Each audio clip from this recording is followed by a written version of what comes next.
un homme a eu le courage de tirer sur elle. Michel. Madame le maire. Merci beaucoup, papa. Bonsoir à tous. Je crois que papa, comme je l'appelle depuis que je le connais, vous l'a dit de manière très claire. Ceci n'est pas un meeting politique.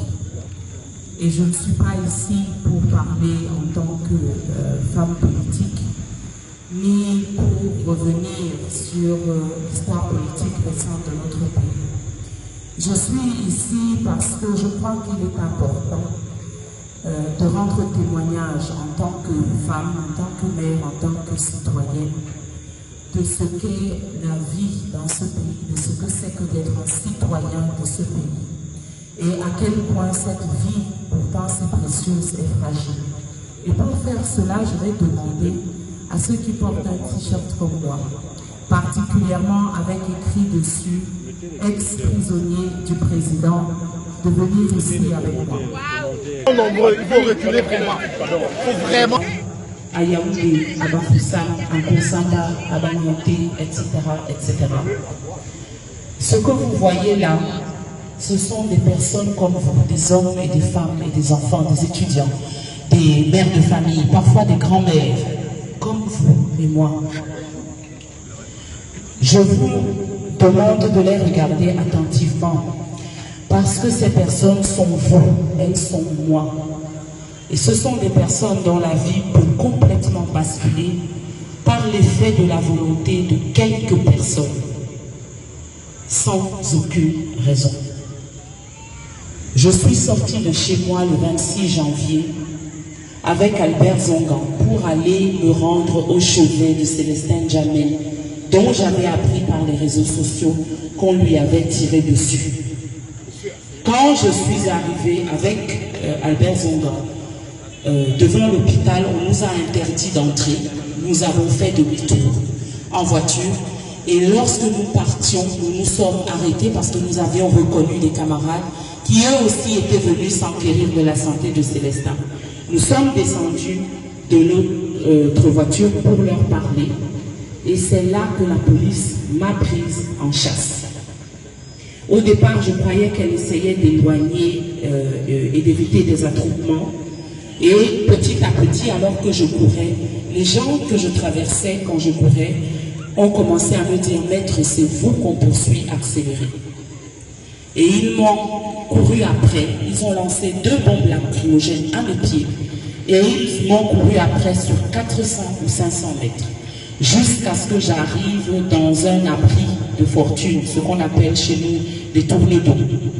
Je me suis engouffrée là-dedans à la suite d'autres personnes en pensant que, comme il s'agissait de riverains de passants, et que je rentrais là, nous serions à l'abri.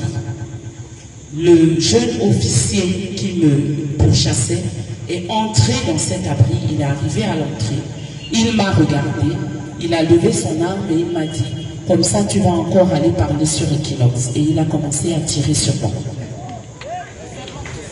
Et je me suis mise à courir dans le tourne-dos. Vous pouvez imaginer comment c'est grand, un tourne-dos.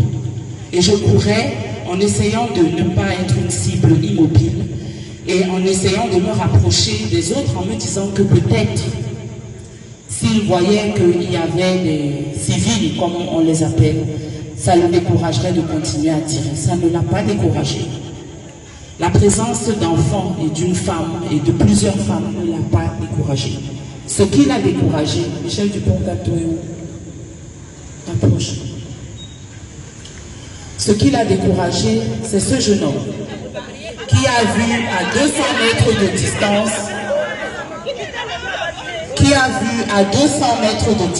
que quelqu'un et que la police me poursuivait et qui s'est interposé entre la police et moi, et le tireur et moi. Voilà ce qui a fait qu'il s'arrête. Donc, vous voyez, c'est ça, être un terroriste au Cameroun aujourd'hui.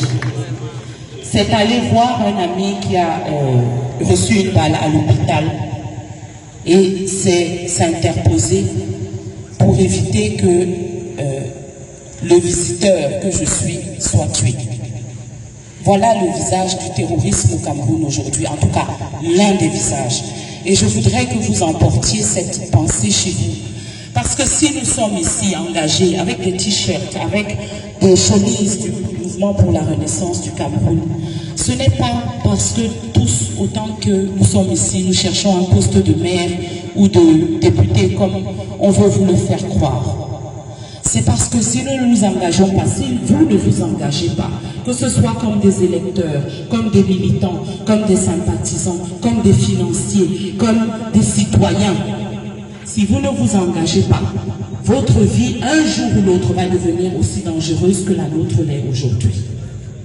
C'est ça que je voulais partager avec vous.